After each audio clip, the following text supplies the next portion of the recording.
பாளையங்கோட்டையில் பழுதடைந்த பள்ளி கட்டடத்தை சீரமைக்க அதிகாரிகளுக்கு உத்தரவிடப்பட்டது. நெல்லை மாநகராட்சி மூலிக்குளம் சமுதாய நலக்கூடம், வெள்ளக்கோயில் ரோடு தடுப்பு சுவர், அரசு தொடக்கப்பள்ளி உள்ளிட்ட பல்வேறு பகுதிகளை மாநகராட்சி மேயர் கோ. ராமகிருஷ்ணன் இன்று நேரில் பார்வையிட்டு ஆய்வு செய்தார். மண்டல சேர்மன் ரேவதி பிரபு முன்னிலை வகித்தார். இதில் மாநகர திமுக துணை செயலாளர் பிரபு, நிர்வாகிகள் பாண்டிக்குமார், சுதாகரன், ராஜா உட்பட பலரும் கலந்து கொண்டனர். பழுதடைந்த பள்ளி மேற்கூரையை சீரமைக்கவும் தடுப்பு சுவர் பணிகளை விரைவுபடுத்தவும் அதிகாரிகளுக்கு மேயர் உத்தரவிட்டார்.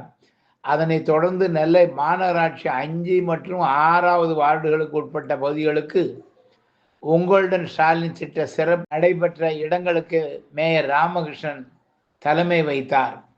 மண்டல சேர்மன் பிரான்சிஸ், உதவி ஆணையர் புரந்தரதாஸ், தாசில்தார் இசைவாணி, உதவி வருவாய் ஆய்வாளர் சாரங்கன், கவுன்சிலர் ஜெகநாதன் உட்பட பலர் கலந்து கொண்டனர்.